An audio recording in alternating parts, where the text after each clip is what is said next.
Okay, my friends, are you ready? In this video, we are going to start the process of learning to do increases to make a top-down jumper. This is where you make a jumper in one piece. It's really freaking cool. And the way it starts out is we're going to use some stitch markers. So essentially your stitch markers will not only be your guides to where you do your increases, they will also be essentially cutting your sweater into the front section, the back section, and the two sleeve sections, which you will then work all as one as we do our increases, and then we are going to split them up to work separately.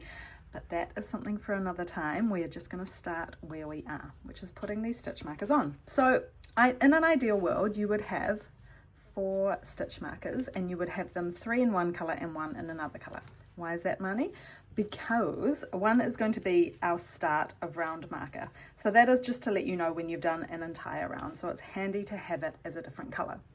The other 3 will be marking where we are doing our increases. And like I said, kind of chopping the jumper up into the 4 sections. So you need to look at your pattern and the size that you are doing to get the number of stitches. So I'm going to do the pattern that is my size that I'm doing. So disregard the kind of number of stitches and pay attention to the pattern for that for you. But I just want to show you an example of how to do it essentially. So we always chuck our first marker on to mark the beginning of the round.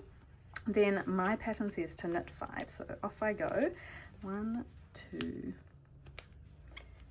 3, 4, 5. And now it says to place a stitch marker. And so I'm going to place one of these pink ditties. You can have fancy stitch markers like these, or you can have any kind of stitch marker that works for you. I'm going to place it on my right needle, and then I'm going to knit 12. So let's do that. So for lots of you, this will be your first ever top-down jumper, and that is so freaking exciting. It is a whole new world. And lots of people say you never go back, but I never say never, so I am really enjoying leveling up to this new skill. Okay, I've lost my count, of course, so let's go back and see where we're at. 1, 2, 3, 4, 5, 6, 7, 8, 9, 10, 11, almost there, 12. And now we'll be making sure to do our magic loop. So there's lots of magic looping when you're knitting in the round like this.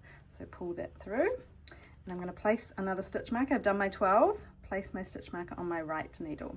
Then another 5 for me. 1, 2, 3, 4, 5. Place my stitch marker.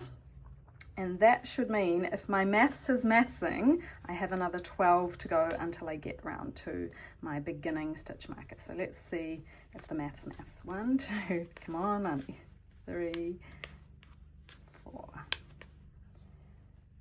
Oop, gotta magic loop me again. 5, 6,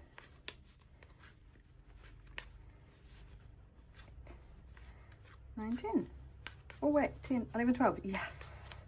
God bless my maths massing, because sometimes it doesn't, guys, I'm not gonna lie. All right, so we have done an entire round and we have placed our stitch markers. I'm just gonna pop that onto there, because what I want to show you is what you have created is a front or back section. They are actually the same, so you can decide whether you want to differentiate, but essentially two longer ones, which will be the front and back, and 2 shorter ones, sections, which will be the sleeves, which will eventuate into the front and back and eventuate into the sleeves.